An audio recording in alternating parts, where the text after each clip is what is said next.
Okay, so isang magandang araw muli mga grade 9. So nandito na tayo sa learning task number 3. And in direction, transform the quadratic function, ito yun, into, ito yung quadratic function natin, ito ay y is equal to ax, y is equal to a times the quantity of x minus h, quantity squared plus k. So ang tawag natin dyan, i-rewrite natin dito sa ating scratch. So y is equal to a times the quantity of x minus h, quantity squared, plus k. Ang tawag natin dyan ay vertex form ng quadratic function. So ang tawag natin dyan ay vertex form. Okay, so ang tawag ay vertex form. Ayan, kita na. Okay. So binigyan lang tayo ng dalawa. And then naisulat na yan sir dito sa ating scratch. So yan ay para ating masagutan na. Okay. So given number 1, y is equal to x squared minus 6x minus 3. So ang vertex, ang kailangan natin ay value ng a, value ng h, and value ng k. So papadaliin ni sir ang inyong pagsasagot nitong dalawang ito. Lalagyan natin ng formula, yung h at saka yung k. So yan ay naandyan naman sa inyong module. So, kailangan isa susunod pang week sana yan, yung formula. Pero gamitin na natin dito para tayo ay mas madali. So, kuhain mo natin ang value ng nito, yung ABC natin kasi kailangan natin So, A here is equal to 1. So, na yun. B is equal to negative 6. And then yung C, negative 3. Okay. And then ang vertex form, so ang vertex, ang H, ang formula natin ng H, dito natin lagay, H is equal to, ang formula ng H ay negative B over 2 times A. So hanapin muna natin to, yung H para mailagay natin dito. So H is equal to negative, ano yung B natin? So na ito negative 6 divided by 2 times the value of A. Na ito yun, 2. So A is 1. So H is equal to negative times negative. So magiging na siyang positive 6, And 2 times 1 is 2. So H is equal to 6 divided by 2 is 3. Okay, so mag-H na tayo. Ilalagay na lang natin dun mamaya. Okay, next. So next, ang K, ang formula ng K natin ay 4 times A times C minus B squared all over 4 times A. So, formula yan. Sa quadratic formula, kaya lang ibaliktad yung 4AC tsaka B squared. Tapos ito ay 4 na. Hindi na 2. Kagaya sa kabila. So, yung formula para sa K. Okay. So, K is equal to 4 times the value of A. Na yun, 1. Times the value of C. Ang C natin ay negative 3. So, ba't ito ay 3 lang? So, negative 3. So, ngayon, negative 3 yung constant, So, yun ay negative 3 ang C natin. Erase natin para mas kita. Okay, C is negative 3. Ngayon, may gitna kita agad sa minus B squared. Ang B natin ay negative 6. So, quantity squared all over 4 times the value of A, which is 1. Okay, so K is equal to, multiply natin. 4 times 1 is 4 times negative 3 is negative 12. Minus negative 6 squared is 36. All over 4 times 1 is 4. Okay? And then K is equal to negative 12 minus 36 is negative 48. No? Divided by 4. So k is equal to, so ilan na yan? 1, 2, okay, negative 12. So nakuha natin yung value ng h, nakuha yung value ng k. So vertex form, isulat muna ito para hindi kayo malito. Y is equal to a times the quantity of x minus h, quantity squared plus k. So buhat dito, papalitan natin yung mga values. Ano? So a, which is 1 na ito, times the quantity of a, x minus h. Ano yung h natin? So na ito, 3.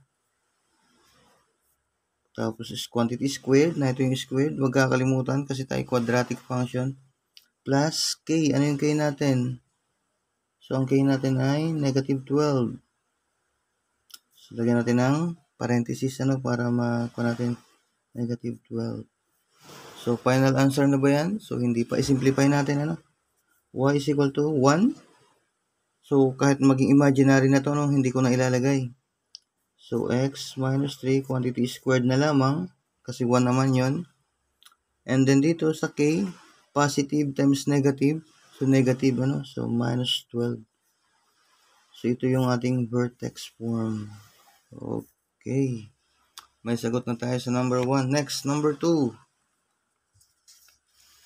So yung number 2. Okay, so number 2, given y is equal to 5x squared minus 20x minus 5. So, kuhaan ulit natin ang value ng a. So, same process tayo, kagaya sa number 1. A here is 5. B is negative 20. And C is negative 5. So, ngayon, negative 5. Then, sulat na ulit natin ang ating formula para sa h. Ayun, yung h natin. So, h is equal to negative b over 2 times a. So, h is equal to negative, b, negative 20. So, tatandaan yung negative yun ay kasama sa formula, nasa labas. 2 times the value of a, which is 5. Okay. So, h is equal to negative times negative. Positive na, 20. And then 2 times 5 is 10.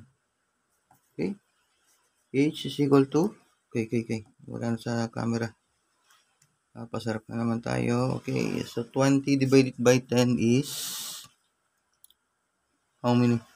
Okay. So, ang makukuha natin ay 2. Okay.